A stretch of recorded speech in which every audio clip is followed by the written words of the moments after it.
வணக்கம். செல்வகுமாரின் மாலை வானிலை ஆய்வறிக்கை 2025 ஜனவரி 25 சனிக்கிழமை மாலை நிலவர ஆய்வறிக்கை. அதிகாரப்பூர்வ வானிலை அறிக்கைக்கு இந்திய வானிலை ஆராய்ச்சித்துறை அறிக்கையை பார்க்கவும். காற்று சுழற்சி சுமத்ரா தீவு பகுதியை விட்டு நகரத் தொடங்கி இலங்கையை நோக்கி புறப்பட்டிருக்கிறது. வரக்கூடிய 28ஆம் தேதி இலங்கையை நெருங்கிவிடும்.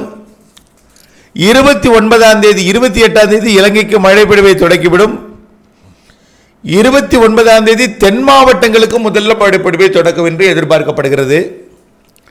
தென் மாவட்ட கடலோர பகுதிகளுக்கு 29ஆம் தேதியே மழை தொடங்கலாம். டெல்டாவிற்கு கூட 29ஆம் தேதியே தொடங்கலாம், வாய்ப்பு இருக்கிறது.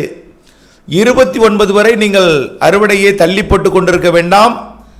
29ஆம் தேதி மதியத்திற்குள் அறுவடை செய்து வைக்கோல்கள் எல்லாம் பாதுகாத்திட, தானியங்களை பாதுகாத்திட கேட்டுக்கொள்கிறேன். 29 மாலை வரைக்கும் உங்களுக்கு வாய்ப்பு வழங்கலாம். 30 அதிகாலை தான் மழை உறுதி. 30 காலையிலிருந்து டெல்டா உள்ளிட்ட அனைத்து மாவட்டங்களுக்கும் ஜனவரி 30, 31, பிப்ரவரி 1, 2 தேதிகளில் மழை உறுதி. ஆனால் 29ஆம் தேதி தென் மாவட்டங்களுக்கு மழை வாய்ப்பு உறுதியாகி இருக்கிறது.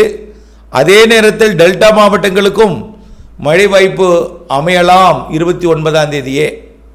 ஆனால் 30 உறுதி. ஆக 29ஆம் தேதி திடீரென்று மழை வாய்ப்பு அமைந்துவிட்டால் அந்த நேரத்தில் அறுவடையை முடித்து வைக்கோல் சிக்கிக்கொள்ளலாம். ஆகவே 27, 28 2 தினங்களில் 29 காலை வரைக்கும் நீங்கள் அறுவடையை நீங்கள் வைக்கோல் போன்றவற்றை சேகரிக்கலாம். 29 மதியத்திற்குள் உங்களுடைய அறுவடையை, முதிர்ந்த நெல் தானியங்களை அறுவடையை முடித்து விடுங்கள். நிறைய பேர் வானிலை அறிக்கையை கேட்கவே இல்லை. கடந்த மழையின் பொழுது கேட்டவர்கள் தான். ஆனால் நிறைய பேருக்கு அறுவடை இருக்கிறது, பல்வேறு பணிகள் இருக்கிறது. அவர்களே அறுவடையை சரியாக 30ஆம் தேதி வைத்திருப்பார்கள், கண்டிப்பாக வைத்திருப்பார்கள். 30ஆம் தேதி மழையை தொடங்கியதும் ஐயோ விட்டுவிட்டேன், நனைந்து விட்டது, இப்படி அப்படி என்று தன்னுடைய வேதனை குரல்களை தெரிவிப்பார்கள். அதுவும் எனக்கும் தெரியும். கண்டிப்பாக தயவு செய்து முதலீடு உங்களுடையது, அதை மீட்டெடுப்பது உங்களுடைய பணி. ஆகவே தானியங்களை பத்திரப்படுத்துவதும் வைக்கோல் சேகரிப்பதும், பல்வேறு அறுவடை, மக்காச்சோளம், உளுந்து போன்ற எல்லா அறுவடையும் தமிழ்நாட்டில் அனைத்து மாவட்டங்களுக்கும் மழை 30ஆம் தேதியிலிருந்து 3-4 நாட்களுக்கு இருக்கிறது. 30, 31, 1, 2 தேதிகளில் தமிழ்நாட்டையும் கடந்து ஆந்திர பிரதேசம், கர்நாடகா, தெலுங்கானா வரைக்கும் கூட மழைப்பொழிவு இருக்கிறது. கேரளாவிற்கும் நல்ல மழைப்பொழிவு. தென் மாவட்டங்களுக்கு கனமழைப்பொழிவு, ஒரு சில இடங்களில் மிக கனமழைப்பொழிவு கூட தெரிகிறது. தென் மாவட்ட மேற்கு தொடர்ச்சி மலைக்கும் மிக கனமழைப்பொழிவு. ஒட்டுமொத்த மேற்கு தொடர்ச்சி மலை நீலகிரி வரைக்குமே மழை வாய்ப்பு இருக்கிறது. டெல்டா மாவட்டங்கள், வடகடலோரம், வடவுள் மாவட்டங்களுக்கும், கர்நாடக எல்லையோரம், ஆந்திர எல்லையோரம் வரைக்கும் மழை வாய்ப்பு இருக்கிறது. ஆக நாம் ஏற்கனவே அறிவித்ததில் லேசான மிதமான மழைப்பொழிவாக இருக்கும் என்று எதிர்பார்த்து கொண்டிருந்தோம். ஆனால் கடந்த 2 நாட்களாக பார்க்கும் பொழுது காற்றோட போக்கு வட இந்திய நிலப்பகுதியை நோக்கி இருக்கும் என்பதனால வெயில் மற்றும் குளிரில்லாத வானிலையும், இடையிடையே வெயிலுக்கிடையே ஆங்காங்கே இடி மழை பொழிவும், நள்ளிரவு அதிகாலை என்று எல்லா நேரமுமே இருக்கும். குளிர் இருந்தால் தான் இரவில் மழை இருக்காது. ஆனால் குளிர் இருக்காது என்பதனால எந்த நேரமும் மழை இருக்கும். 24 hours ரெயின், எந்த நேரம் வேணாலும் மழை இருக்கலாம். ஆனால் 24 மணி நேரமும் பெய்து கொண்டே இருக்காது. அது மேலே புரிஞ்சுங்க. அதாவது இரவு வந்துவிட்டால் கடலோரத்தில் மழை பெரும்பாலும் இருக்காது. குளிர் காற்றாக இருக்கும். மேற்கு தொடர்ச்சி மலைப்பகுதிகளெலாம் இரவில் மழை இருக்கும். ஆனால் இப்பொழுதைக்கு பார்த்தீங்கன்னா எந்த நேரம் வேணாலும் மழை இருக்கலாம். ஆகவே மழை பொழிவு நாட்கள் 30, 31, பிப்ரவரி 1, 2, 29ஆம் தேதியே மழை தொடங்க வாய்ப்பு தெரிகிறது. தென் மாவட்டங்களுக்கு உறுதியாகி இருக்கிறது 29ஆம் தேதியே. இலங்கைக்கு 28 அல்லது 29லிருந்து தீவிரமடைந்துவிடும். ஆக முதிர்ந்த நெல் தானியங்களை மட்டும் அறுவடை செய்திடுங்கள். அதற்காக மழையை கண்டு அச்சப்பட வேண்டாம். அதற்காக எல்லாமே உங்களுடைய யோசனைக்கே விட்டு விடுகிறேன், எல்லாத்து முடிவுக்கு. ஆனால் 30, 31 சில இடங்களிலே கனமழை இருக்கும். ஆங்காங்கே தென் மாவட்டங்களில் மிக கனமழை பொழிவு இருக்கும். பரவலாக மிதமான முதல் சற்று கனமழை இருக்கும்.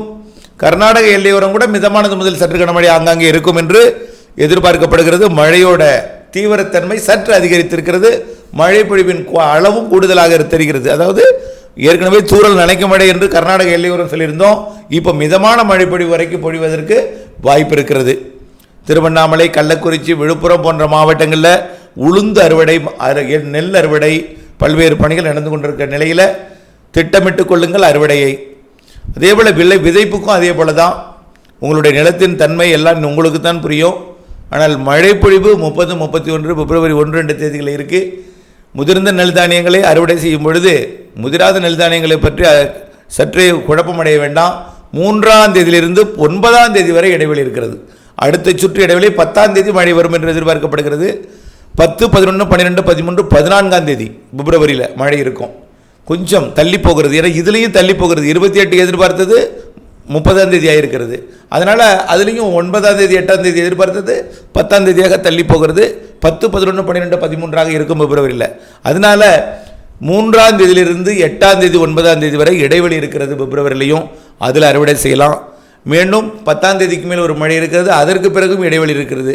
இடைவெளியும் ஒரு வாரத்துக்கு இருக்கும். மழை பொழிவும் ஒரு வாரத்துக்கு கழித்து, ஒரு வாரத்திற்கு, அதாவது ஒரு வாரம் கழித்து 3 நாள் மழை, பிறகு ஒரு வாரம் இடைவெளி, பிறகு 3 நாள் மழை என்று மழை பொழிவு இருக்கும். 10 நாட்களுக்கு ஒரு முறை மழை இருக்கும். பிப்ரவரியை விட மார்ச், ஏப்ரல், மே மழை இருக்கிறது என்று ஏற்கனவே அறிவித்திருக்கிறோம்.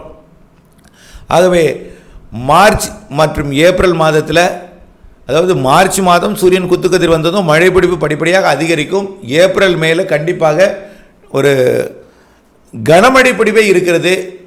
மாதத்திற்கு ஒரு சுற்று குறைந்தபட்சம் கனமழை பொழிவு கொடுக்கக்கூடிய நிகழ்வு இருக்குது.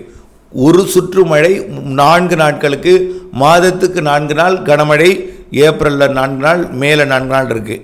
இடையிடையே சாதாரண மழைப்பொழிவுகளும் சாதாரண நிகழ்வுகளால் இருக்கும். வெயில், சராசரி வெயில், சராசரிக்கு கூடுதல் மழை, இதுதான் நம்ம நீண்டகால அறிக்கையில் தொடர்ந்து அறிவித்துக் கொண்டே இருக்கிறோம். ஆக மழைப்பொழிவை பொறுத்த வரைக்கும் கண்டிப்பாக உறுதியாக 30, 31 உண்டு.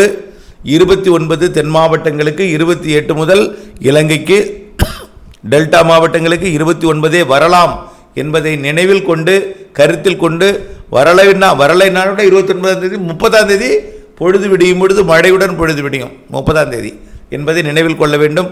தொடர்ந்து வானிலை அப்டேட்ஸுடன் இணைந்திருக்க வேண்டும். வானிலை மாறுதல் அறிந்து திட்டமிட்ட பணி செய்திட வேண்டும். இதுவரை வானிலையை பார்க்காமல் அறுவடை வைத்து கொண்டிருப்பவர்கள் ஒரு என்ன சொல்கிறதுனா, தன்னுடைய முதலீடை பற்றி, முதலீடு நஷ்டமடையும் பொழுது கவலைப்படுகிறார்கள். ஆனால் வானிலையை பார்க்க வேண்டும் என்கின்ற கவலை இல்லை இருக்கிறார்கள். ஆகவே இப்படி தான் பல பேர் அவசரப்பட்டும் அறுவடை செய்வார்கள் சில பேர். ஆகவே துல்லியமாக இடைவெளி எப்பொழுது, மழை எப்பொழுது, எங்கே, எப்படிப்பட்ட மழையெல்லாம் அறிந்து, இடைவெளி அறிந்து அறுவடை செய்திடவும், வானிலை அறிந்து விவசாயம் செய்திடவும், அப்டேட்ஸ் இணைந்திருக்கவும் அன்போடு கேட்டுக்கொள்கிறேன். நன்றி.